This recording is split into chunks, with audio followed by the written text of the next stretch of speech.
Այսօր շարունակելու ենք Հայաստանը ներկայացնող օլիմպիական չեմպիոնների մասին հաղորդաշարը։ Ինչպես գիտեք, առաջին հաղորդումը հիմնականում նվիրված էր ըմբշամարտում հայ օլիմպիական չեմպիոնների պանծալի հաղթանակներին, ինչը մեծ արձագանք ունեցավ։ Այսօր խոսելու ենք սպորտային մարմնամարզությունից, որտեղ ևս ոսկե տառերով են գրված հայ մարզիկների անունները։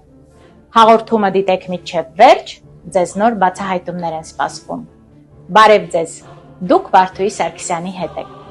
Սպորտային մարմնամարզությունը իր մեջ ներառում է վարժություններ սպորտային սարքավորումների վրա։ Ով դպրոցում չի թռել այծիկի վրայով կամ կախվել մարզական օղակներից։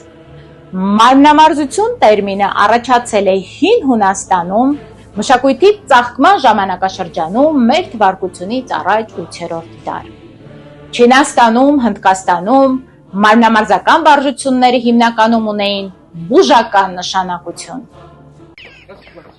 Раз, два, три, четыре, раз, два, три, четыре, раз, два, три, четыре, раз, два, три, четыре, раз, два. Выше ноги, не филони, раз, два, три, четыре, раз, два, три, четыре, раз, два, три, четыре, раз, два, три, четыре, раз, два. Встали в середину, ну, раз, два, три, четыре, раз, два. На месте шагом, раз, два, три, четыре, хорошо, все. И раз, два, три прихлопа, раз, два притопа. Չինական շիացուի մեջ կարդում ենք, որ մարմնամարզական վարժությունները, որոնք սովորաբար անում էին տանը առավոտյան եւ երեկոյան, ունեին բուժական նշանակություն։ Սա ըստ էության յոգայի հիմքն է։ Պատմական աղբյուրներից պարզ է դառնում, որ բոլոր հին ազգերն են ունեցել մարմնամարզական վարժություններ։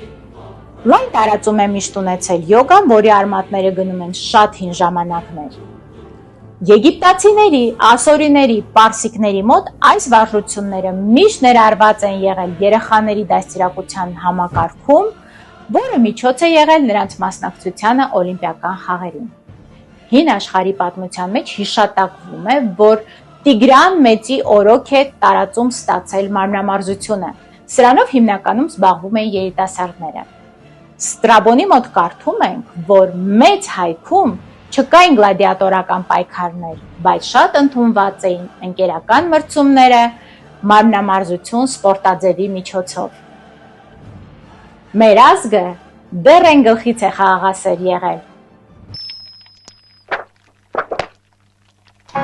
Между прочим, это мы переживем.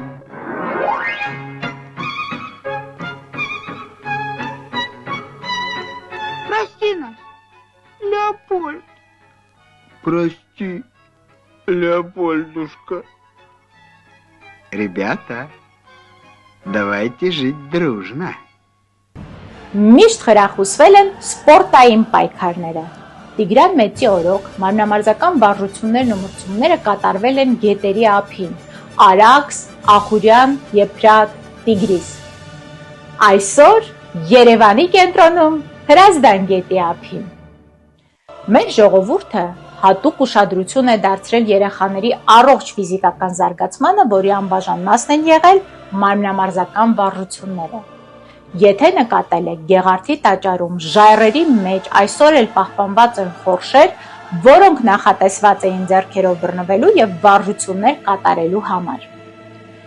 19-րդ դարի սկզբին, երբ Պիեր դե Կուբերտենը հիմնեց ՄՕԿ-ը, այս մասին ունեմ առանձին տեսանյութ, դիտեք, որ ամբողջական դառնա պատկերը, սպորտային մարմնամարզությունը դարեր հետո նորից ընդգրկվեց օլիմպիական խաղերի շարքում։ Սպորտային մարմնամարզության մեջ իր ուրույն տեղն ունի մեր հայրենակից լեգենդար Հրանտ Շահինյանը։ 1952 թվականի Հելսինկիում տեղի ունեցած օլիմպիական խաղերում նա դարձել է կրկնակի ոսկե մեդալակիր։ Սպորտային մարմնամարզության միջազգային ֆեդերացիայի որոշմամբ Շահինյանի կատարած վարժություններից մեկը ընդգրկվել է սպորտաձևում Շահինյանի պտույտ անվանմամբ։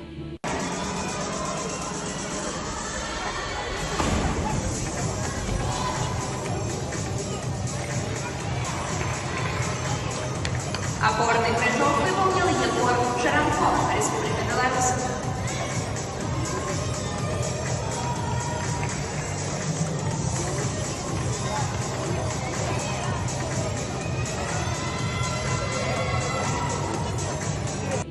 Հիշատակեմ, որ հայրենական մեծ պատերազմի առաջին իսկ օրերից Շահինյանը մեկնում է ռազմաճակատ։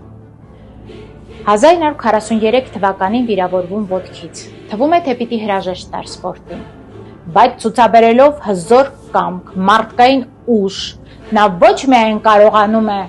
1946 թվականից վերսկսել մարզումները, այլ հայրենիքի առաջ պարտքը եւ սխրագործությունները կատարած հայը իր անունը ոսկե տառերով է գրում օլիմպիական պատմության մեջ։ Այսպիսին է մեր ազգը, անկոտրում եւ ուժեղ։ Ամբողջ աշխարհին է հայտնի եւս մի հայ մարզիկի անուն՝ Ալբերտ Ազարյան։ Նա մասնագիտացել էր օղակների վրա։ Ինչ արժե ամբողջ աշխարհին հայտնի Ազարյանի խաչը, Ազարյանովսկի կրեստ, գիտեն բոլորը։ 1956 թվականին Մելբուրնում տեղի ունեցած օլիմպիական խաղերում նա շահում է 2 ոսկե մեդալ, 1 օղակների վրա, մյուսը թիմային հաշվարկով։ 4 տարի անց 1960 թվականին Հռոմում տեղի ունեցած օլիմպիական խաղերում այս օլիմպիական խաղերը առանձնանում են, որովհետև սրանց մասնակցել է շուրջ 5000 մարզիկ 83 ազգություն ունեցող, Ազարյանը նորից ցուցաբերում է առանձնակի ուժ, վարպետություն եւ հայրենիք բերում եւս մեկ ոսկե մեդալ, դառնալով ուշադրություն եռակի օլիմպիական չեմպիոն։ Նա այն եզակի սպորտսմեններից էր, ով երբեք մարզումները չէր ձախողում եւ ամբողջ եռանդով տրվում էր դրանց։ Այս կարևոր հատկանիշը ժառանգել է որդին Էդուարդ Ազարյանը։ Յուրահատուկ մարզիկ 1980 թվականին Մոսկվայում տեղի ունեցած օլիմպիական խաղերի օլիմպիական չեմպիոն։ Իր կարիերայի սկզբում Էդուարդը շարունակում էր հոր ճանապարհը մարզվելով օղակների վրա։ Բայց օլիմպիական խաղերից մի քանի տարի առաջ մարզումների ժամանակ վնասվածք է ստանում եւ թվում է, թե այս ամենը անհամատեղելի էր պրոֆեսիոնալ սպորտի հետ։ Բայց արի ու տես, որ հայի ոգին անկոտրում է։ Ցուցաբերելով տոկունություն, ուժեղ սպորտսմենը ոչ միայն կարողանում է վերադառնալ մարզումների, այլ նաև շահել օլիմպիական ոսկին։ I don't ever slow up, no I don't take shit. I got no love for the fakeness. If you wanna play tough and wanna hate this, I'll always show up. I don't ever slow up, no I don't take shit. I got no love for the fakeness. If you wanna play tough and wanna hate this, I'll always show up and make Հիշատակեմ եւս մի հայ օլիմպիական չեմպիոնի անուն՝ լեգենդար հրաձիգ Հրաչյա Պետիկյան։ 1992 թվականին Բարսելոնայում տեղի ունեցած օլիմպիական խաղերի չեմպիոն սահմանել է օլիմպիական ռեկորդ։